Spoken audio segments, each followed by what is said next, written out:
Everybody, welcome back to part 2 of the miniseries. Basically, this is the Kandahar forces in Afghanistan, and this is a quick video of the NATO forces took the fight to the Taliban. So, again, this is number 2 of a 2-point documentary on Operation Medusa, and let's check it out. Fighting a counterinsurgency of the nature that the Taliban presented was as combat-oriented as anything we've seen since Korea or World War II. The ground that they picked was the same ground that the Mujahideen had fought on when they defeated a Russian division 30 years earlier. It's the same ground that they beat the British on in the 1800s. This is the same piece of dirt they've been fighting over for hundreds of years. The White School was a Taliban stronghold that was being used as their base of operation. The White School was in one of the biggest kill zones that the Taliban had created, a very large, over a kilometer long. Operation Medusa was actually the second operation to take the White School. The White School was the same objective that the 1 PPCLI battle group had trouble dealing with about a month earlier before Medusa. So it wasn't really a school? No. Not a school at all. I had a field troop in the north attached to Bravo Company, and they were staging out of Patrol Base Wilson. The idea was to sandwich the insurgents in Pajmal by approaching from the north and from the south across the river. With an attack launching from the south, there was a chance that the enemy would begin to withdraw north, where we would be waiting. Hammer and anvil kind of strategy. With 3 companies worth of labs, we were the most powerful fighting force since the Soviets were there. The Americans had nothing like that. In the end, we were it. We were the only show in town that could do the job. This was going to be the biggest battle NATO's ever had, before or since. Build custom industrial machines in days.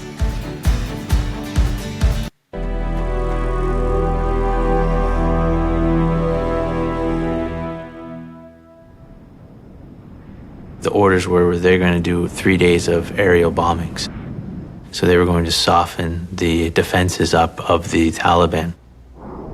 We had actually dropped leaflets saying, you are to leave this area. And they had marked off, if you're found in this rectangle, you will be seen as a combatant and you will be, taken out. We started seeing people sort of surging out. We were checking people, searching people to make sure that they weren't armed or, Taliban trying to flee the area. Picture like a classic movie where all the civilians are fleeing, and yet all the soldiers are going in the opposite direction. Once they started with the airstrikes, we're sort of hanging out on the sidelines, so to speak, waiting for the order to move. It's just like hell and fury for sure. Like when you're observing that kind of firepower, that stopping power, and sometimes being caught like nearby, it's an incredible thing. I remember being in the mountains with the snipers, and they called on the engineers to basically clear the route, and the artillery was going over top of our heads. So it wasn't exploding near us, but basically from where the base was, the rounds were going over top. You could hear the whistling noises nonstop of the 105 shells, 155 shells going over top of our heads, over top of the mountain that we were basically observing over top there. And it was just, you could see it in the distance where they were hitting. So the amount of power that these things have is incredible, let alone having aircraft, A-10 Warhogs coming over, or any other kind of jets. It's just, it really makes you humble. Anxiety was starting to kick in. The initial plan called for 48 to 72 hours of bombardment to soften up the target. The decision was made to abridge that by General Fraser, I believe. To use air power alone and just bomb everything off the face of the earth would not have defeated the enemy. They would have moved out of the way, or they would have hunkered down in holes, because you can't destroy everybody who's hiding. Doing that also disenfranchises everybody who owned a house there. We were not there to destroy the homes of people. Combat is basically everything we had trained for up to this point. So yeah, I'd say we were kind of raring to go. We really had no clue what was coming. Charles' company then was to advance across the river and get up onto the White School and seize it. Ideally, it would have been unopposed, but what they drove into, Charles' company drove into, was a very determined enemy. When we first pushed off, it was pretty quiet. We hadn't seen combat up to that point, so we didn't really know what to expect or you know, what we were looking for, really. We dismounted from the labs, and then we went forward. It was disheartening, you know? Like, you're looking around like, why are we walking in a line, straight line, you know? World War I style. I remember looking up and seeing this green pen flare. And I thought, man, that's weird. Why is there a pen flare just going up in the air? The Taliban had sent this up, and that was the signal letting everyone know that we had gone far enough into the trap. Charles' company literally marched into the guns. Then they opened up. They essentially lured us into that kill zone. All hell broke loose. A rocket took out a sergeant. And another rocket took out a lav with Rick Nolan in it. Both were killed instantly. That was the first time that I came under fire. It was a withering amount of fire that Charles' company was being confronted with. I can hear the rockets and the bullets flying. There's about 400 Taliban that are dug in, and we're 2 platoons, about 80 soldiers. I remember hearing it on the radio. They were getting hit hard. And even though you can't see it, you know that things weren't going right for them right off the bat. And there was a genuine worry, and you start to get that feeling in the pit of your stomach.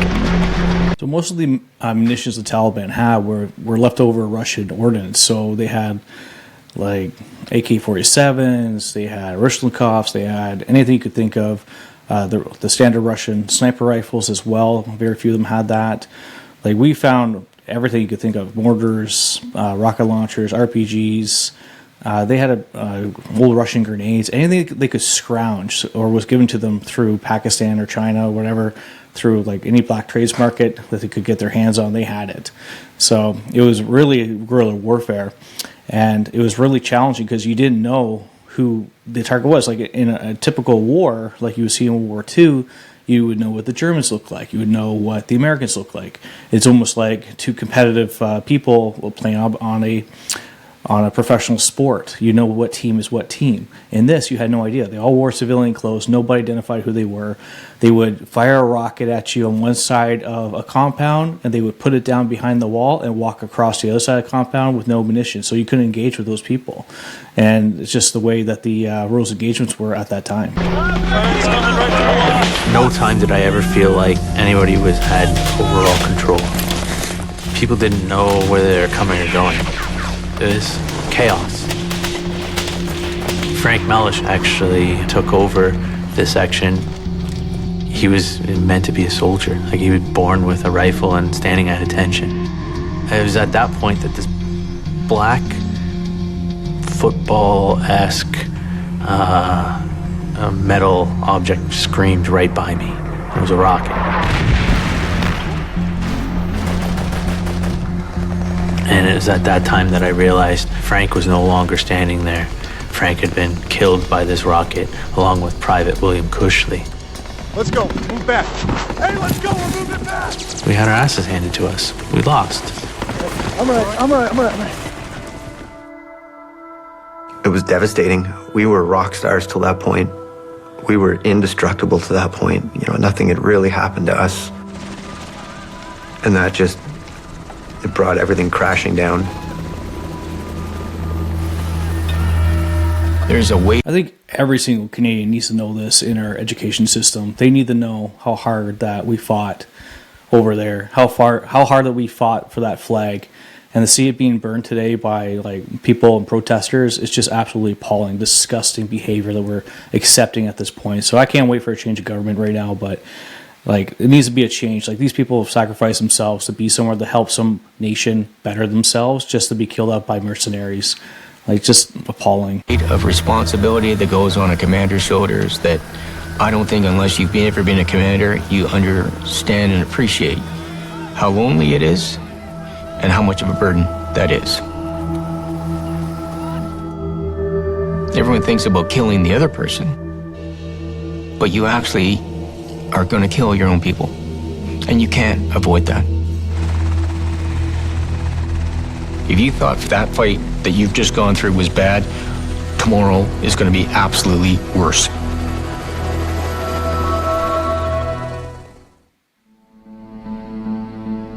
The Taliban that day got lucky.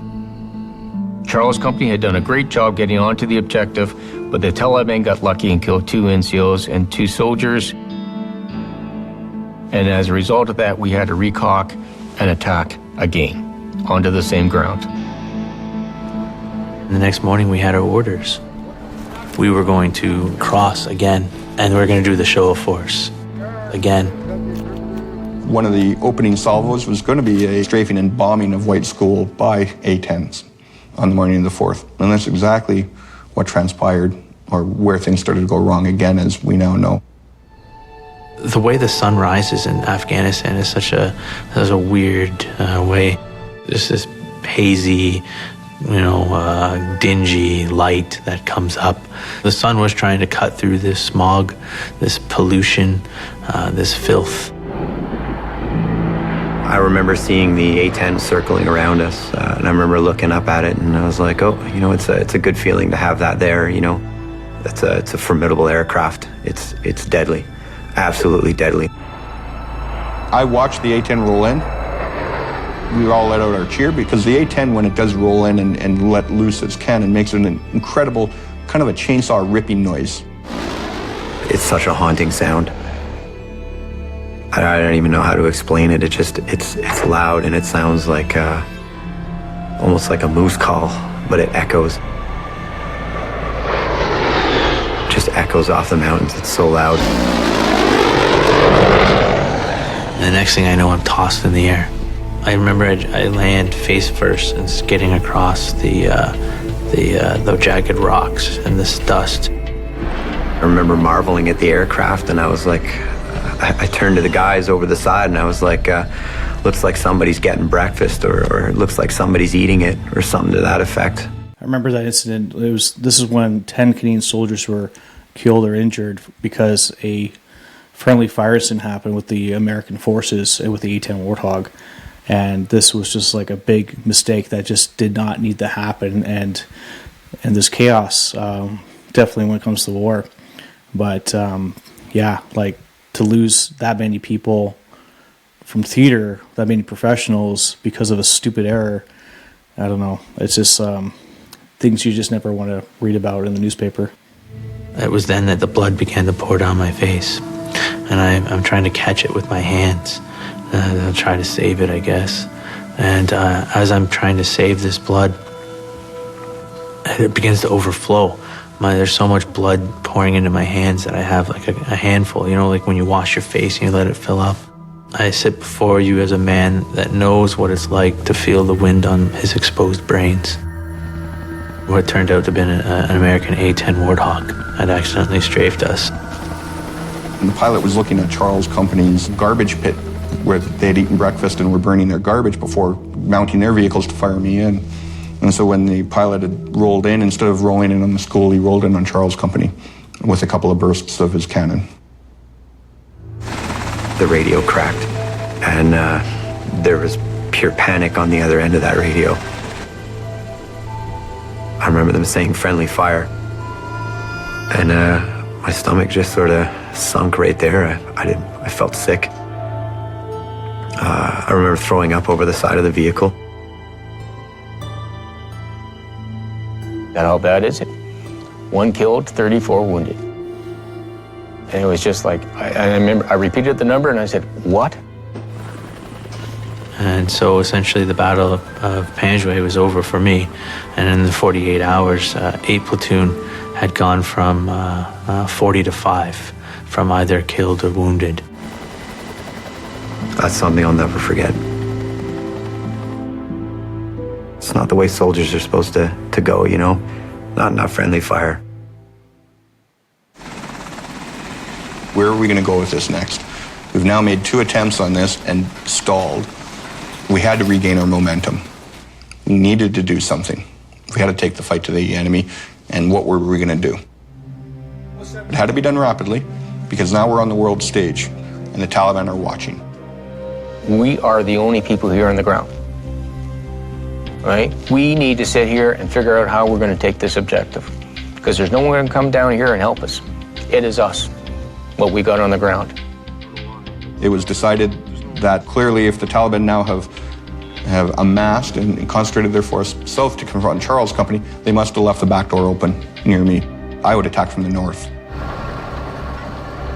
Our OC, Major Apthorpe, came out and told us, you know, we're probably going to be thrust in as the tip of the spear. So be ready for that. You know, basically his way of telling us, game time, pull your shorts up and let's go.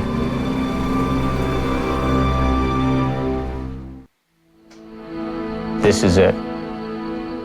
It's going to be a hard fight.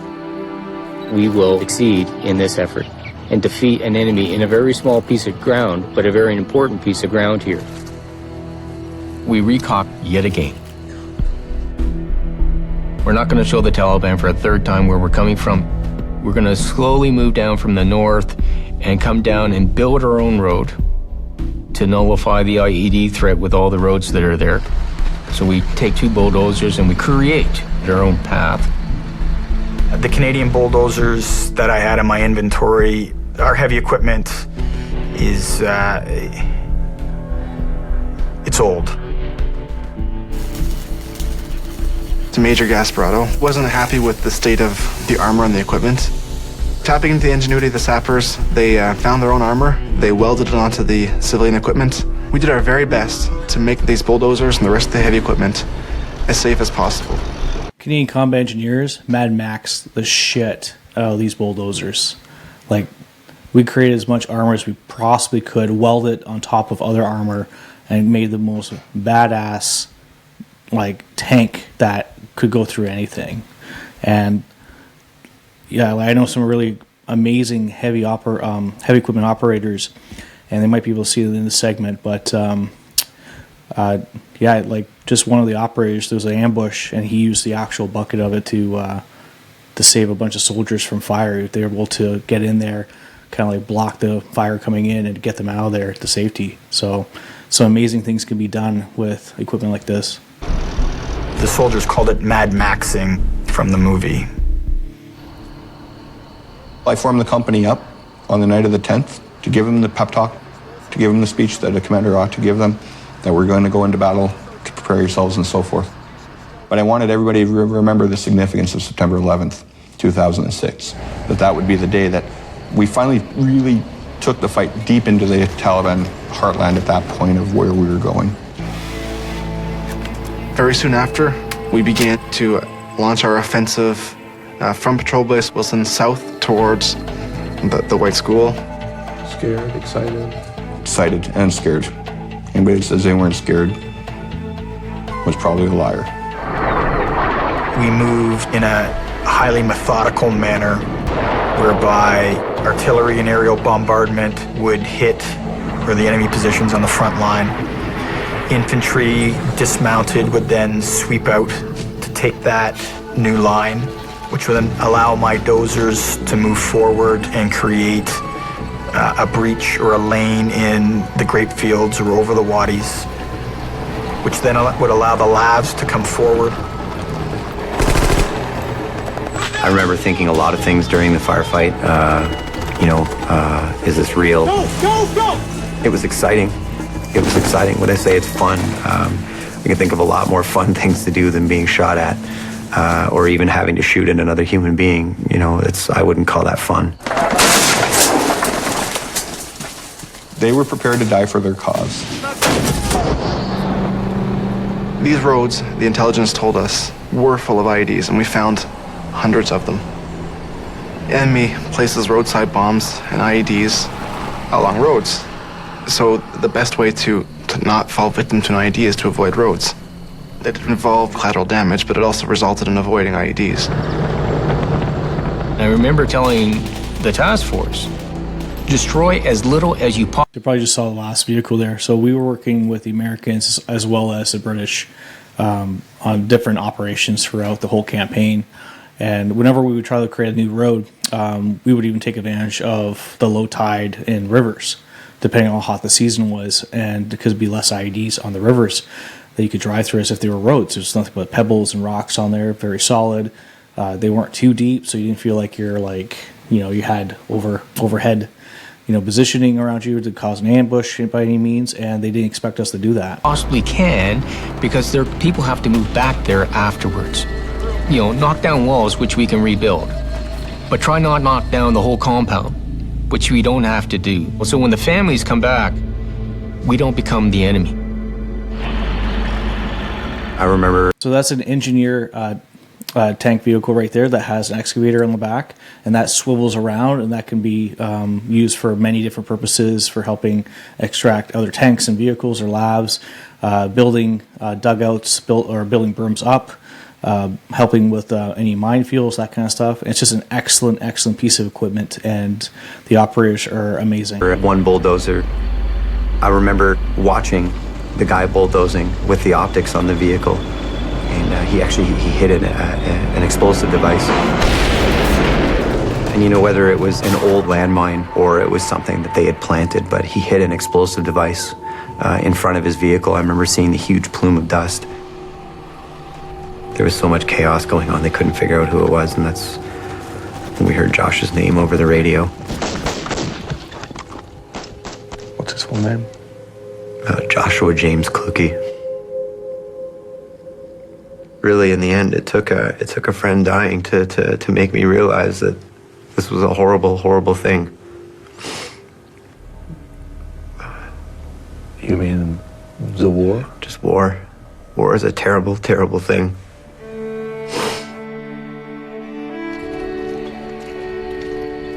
By the time we had made it down to the White School, the enemy had largely withdrawn. And they realized that they couldn't fight our overwhelming firepower. We finally owned the White School. After weeks of blood, sweat, and tears, we'd finally taken that piece of terrain, which became very much a symbol to the Taliban, and they're holding out. We finally had dislocated them.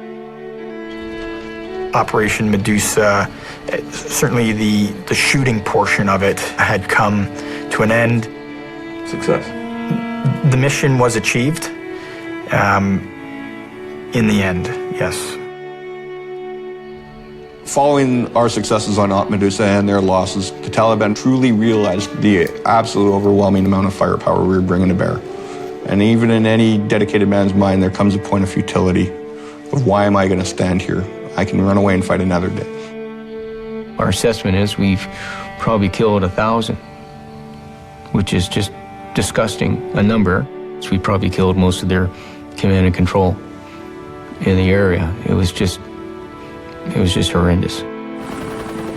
In terms of numbers, nobody can really afford to lose that many people and to lose that much real estate. So I would say that it pretty much, that was the straw that broke the camel's back for the Taliban.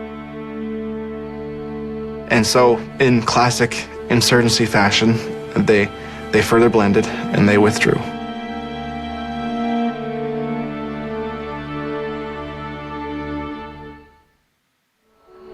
Medusa, it was a pretty big turning point in the Kandahar province. I think it was a huge victory in terms of taking away real estate from the Taliban. We did that.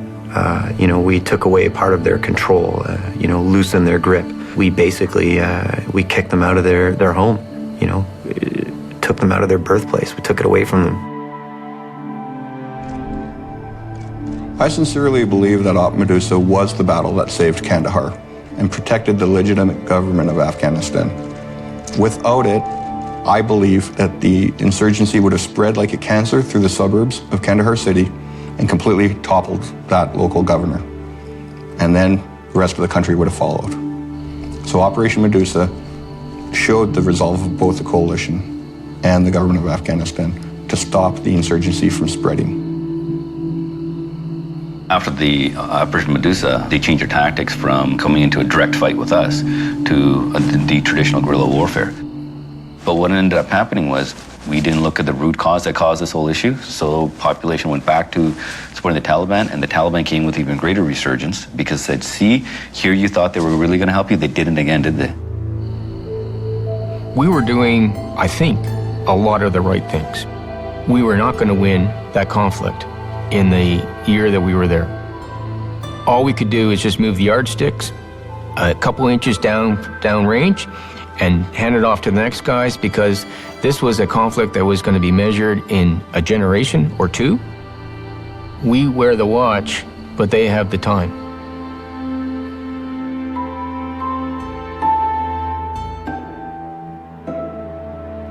So Shane Stashnik, he was a part of 2CER in Petawawa, Ontario, and I have a lot of good friends who are best friends with him. Been to his funeral. Amazing character person, all of them, every single one of them, and it's really tough. I got to meet his kids. I feel really awful for their family, but war is hell.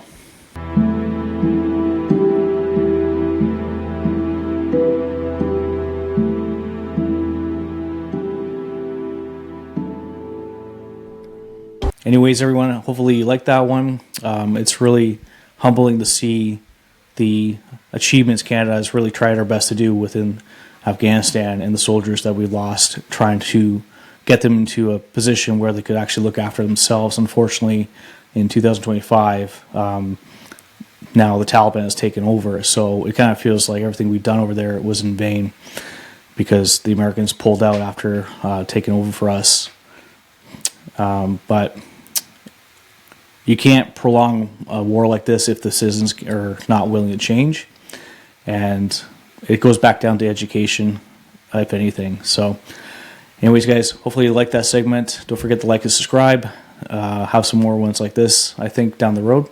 And it's a little bit fun narrating this kind of stuff. It's a little bit of down memory lane for a lot of it. And it's not always pleasant, but this is just the reality of what we experience, what we go through. I'll see you guys on the next one.